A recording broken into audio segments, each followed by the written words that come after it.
foreshadow, be warning of, or to indicate or suggest something, usually something unpleasant, is going to happen.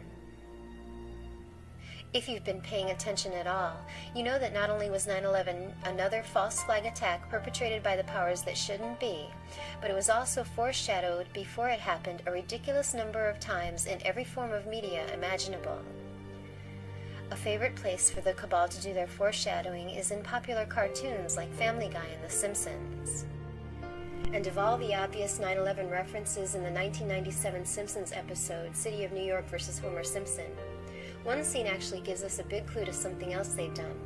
Something that might be one of the biggest jokes they've played on us yet. Making us carry around pictures of 9/11's horrors in our wallet on their fiat paper currency. In one particular scene of this Simpsons episode, the family is discussing going to Manhattan.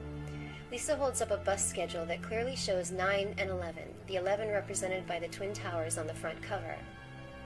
This, paired with talk of going to New York where 9/11 happened, is already rather brazen. But then Bart holds up a bunch of money in front of the numbers 9 and 11. The price of the bus trip, or the reason unemployed 10-year-old Bart has this cash, does not come up at any other point in the episode. It's simply a clue within a clue: 9/11 and money. So let's take a close look at our money. When this episode aired, the Rockefeller's Federal Reserve had just released a new series of bills with changes made to all of the buildings on the backs of the 5 to the 100. No significant changes had been made to the backs of the bills since the 1928 series. On the new 1996 series of bills, all of the same buildings appeared on the same denominations, but each one was either moved a bit or a completely different side of the same building was now shown. The Lincoln Memorial has always appeared on the modern $5 bill, but on the new 5, the building was widened and lowered down a bit. On the new 10, the Treasury building has gone from an angled view to a dead-on frontal view. The new 20 has gone from showing the famous view of the south side of the White House with the round portico to the completely opposite north side. There are actually two new 50s. The old bill from 1928 showed the east side of the Capitol building, but as of the 96 series, the west side now appears. The 96 series shows a blank sky behind the building, but as of the 2004 series, big white clouds appear behind the west side view. They barely touched Independence Hall on the back of the $100 bill, except to move it up just slightly. To see these pictures for yourself, you'll need a current $5, $10, $20, and $100 bill. You'll also need two $50 bills, one without the clouds from somewhere between 1996 and 2004, and the new 2004 series bill with the clouds. Both are still in circulation as of 2013. Place each bill face up, fold the bottom up, find the center point, and bring both ends up like so. Folded this way, the old bills showed nothing of note. But the new bills show these 6 scenes, each one framed by an arch. The arch shape framing each scene was added to every bill that didn't already have it as of the 1996 series. It represents the Washington Square Arch, which is about 2 miles north and to the east of where the towers once stood. More about that arch in a moment. These 6 folded bills, all but one of them released 5 years before 9/11, depict the scenes that took place before, during, and after that horrible day. The $5 bill shows what looks like 2 towers, but they're shorter than the towers on the 10 and the 20. This is because in this scene they're still being built. David Rockefeller spearheaded the project to build the towers in the late 1960s. Together with his brother Nelson, New York governor at the time, they made deals, flexed political muscle, and soon the Port Authority of New York initiated eminent domain proceedings against the outraged residents and businesses in Lower Manhattan that stood where the Rockefellers wanted the towers built. Over 300 businesses were displaced and destroyed to make way for the towers. Here's David Rockefeller in 1967 on the cover of Newsweek, less than 1 year after the groundbreaking for the WTC began. The hands on his watch, which is prominently displayed, are set at 9 and 11. The folded $5 bill shows the Twin Towers in the midst of their construction. You can even see something that looks like the kangaroo cranes used to build the towers on the top. The folded $5 bill is scene 1, towers being built. The $10 bill shows the tower on the right, which, through the arch, would be the North Tower, with what looks like fire and smoke close to the top. The North Tower was the first one that was hit on 9/11 between the 93rd and 98th floors of the 110-floor building at 8:46 a.m.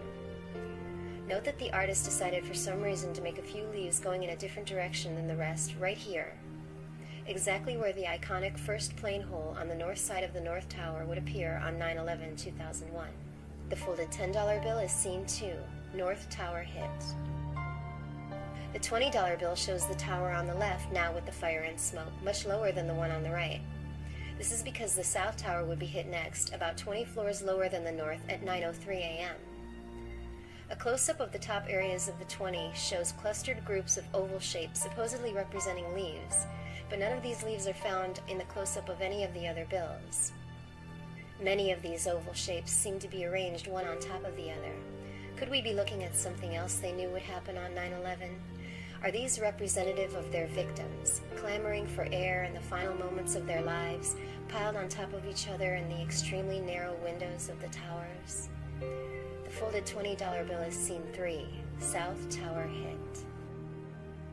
The 1996 $50 bill and the 2004 $50 bill show the next two scenes, but they're out of order. I guess even arrogant, psychotic Satanists have to be a little bit subtle. The 2004 $50 bill, folded, is an obvious depiction of the towers being demolished. Scene 4. The 1996 $50 bill shows scene 5, Nothing Through the Arch, which is how the view looked from after the destruction of the Twin Towers on September 11, 2001, until the next scene was made reality around 2009. In 2007, despite a great deal of opposition from local politicians and the artists and residents who use Washington Square Park, the City of New York Parks Department and Rockefeller cohort Mayor Michael Bloomberg pushed through a park renovation project, spending tens of millions of dollars to, among other things, move the Washington Square Park's fountain from the place where it had been located in the center of the park for 138 years. The new spot for the fountain? 22 feet east, so that it now sits almost in line with the opening in the archway. This is the view through the arch today. The folded $100 bill is the sixth scene, the water fountain.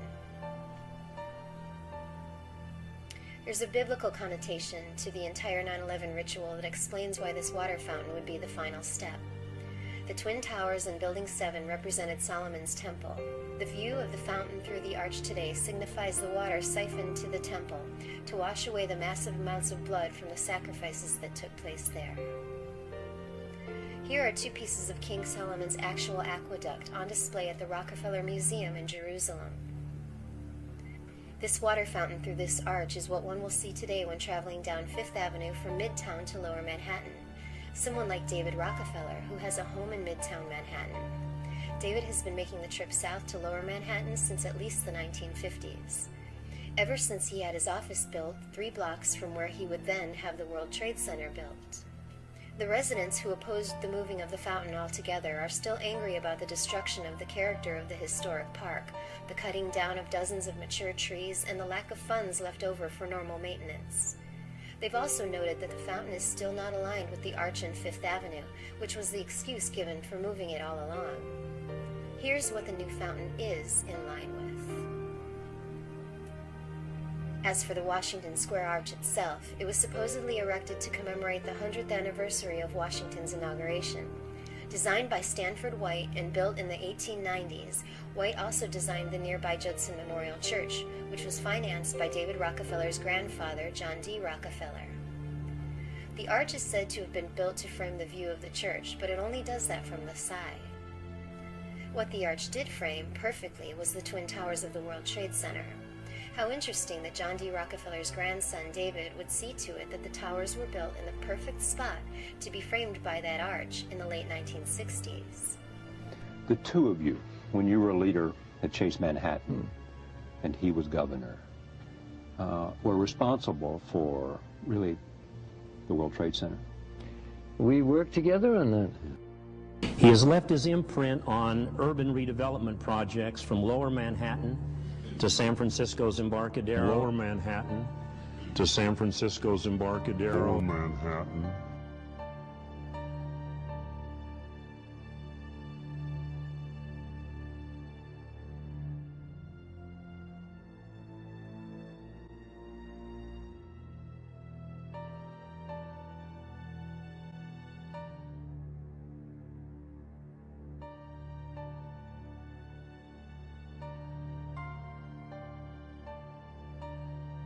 The cornerstone of this arch was laid in 1890 in accordance with the ancient rites of Masonry and in full Masonic ritual. Presiding at the dedication ceremony for the arch were 10 officers of the Grand Lodge of Masons. You know, the Masons, one of those repugnant secret societies Kennedy warned us about. The very word secrecy is repugnant in a free and open society, and we are, as a people, inherently and historically opposed to secret societies, to secret oaths, and to secret proceedings. In 2000, the New York City Parks Department embarked on an extensive restoration of the arch. They unveiled and rededicated the arch on August 16, 2001, just 26 days before it would frame the most horrific mass murder in the history of the United States. The arch has 2 inscriptions on it. One is a George Washington quote that ends in the words, "The event is in the hand of God." Washington was talking about the creation of the Constitution when he supposedly said this. There are also 2 16-foot-tall statues of Washington on the arch. Behind the statue on the west side of the arch, a figure called Justice is holding a book directly over the statue of George Washington's head. The book says, in Latin, Exitus acta probat, which translated means, the outcome justifies the deed, or in other words, the end justifies the means. What event and what deed could the Masons who erected this arch have been referring to? Here's the Washington statue on the east side of the arch, complete with something that looks like a chain leading up under Washington's cape. The view of the towers through the arch was a favorite for photographers, painters, and filmmakers. Here's a scene from When Harry Met Sally, showing the arch and the towers. Note how they're sure to show us this University of Chicago window sticker. The University of Chicago was founded by John D. Rockefeller, and it's where David Rockefeller received his PhD. To recap, the $5 bill shows the towers being built, complete with the cranes used to build them. The $10 bill shows the North Tower burning and the iconic first plane hole. The $20 bill shows the South Tower now also burning and human head-shaped objects stacked up like the doomed innocent men and women in the windows on 9/11. The 50s show the towers exploding into dust and the empty sky afterward. And the $100 bill shows the water plume of the new, arbitrarily moved for no apparent good reason and at tremendous expense, fountain in Washington Square Park. All framed by the Washington Square Arch, with its cryptic inscriptions, Masonic roots, and statue of our first president and father of our country with what looks like a chain on his leg. Could this arch have been built to frame a liberty-destroying false flag like 9/11? Since it was erected in the late 1800s, this might seem like a ridiculously long time to wait for the event that justifies the deed, but maybe the event was supposed to happen much earlier. In fact, in the early 1900s, some unidentified, extremely affluent financier approached famous Spanish architect Antoni Gaudí to design a hotel to be built in Lower Manhattan. Gaudí's Gothic-inspired creation would have had at least one 1,100-foot-tall tower. For unknown reasons, the plans fell through. Gaudí, a religious man, abandoned all of his secular work and cloistered himself inside the workshop of La Sagrada Familia. Turns out, Gaudí's Gothic hotel would have been built on the exact spot where the Twin Towers, with their Gothic-inspired exteriors, would be built in the late 1960s thanks to good old David. Could the mysterious, extremely affluent financier have been John D. Rockefeller? Could the plan have been put on hold because the richest man in history had also become the most hated man in America? Ida Tarbell's book and character study exposing his evil turned public and political opinion against him. The 1914 Ludlow massacre didn't help the Rockefeller name either. John D. Rockefeller spent much of the last 30 years of his life in hiding. On page 4 of his 2002 autobiography entitled Memoirs, David writes of how pleased he is that people close to his grandfather say that he is the grandchild most like him, and that he was very much his grandfather's favorite. What's with the Rockefeller family's apparent desire to make sure that a Gothic building went up on that spot in Lower Manhattan? Well, short of a confession, we can only speculate, but the Goths were basically a Germanic people who, in the 3rd to the 6th century, basically went around ravaging, pillaging, and plundering much of Europe. When they conquered Rome, they destroyed the ancient buildings and built new Gothic structures. The 2006 New York Sun article entitled American Gothic is about John D. Rockefeller's love of Gothic architecture. Rockefeller financed the Gothic Riverside Church and the Gothic Central Presbyterian Church, both in New York, and there are many Gothic buildings on the campus of his University of Chicago, including the Rockefeller Memorial Chapel. The Rockefellers are of Germanic lineage. They came to America from Germany in the early 1700s.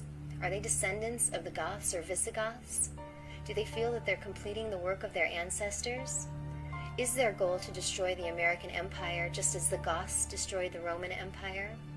On page 55 of Divided We Stand, a biography of the WTC published in 1999, the author seems to make that connection.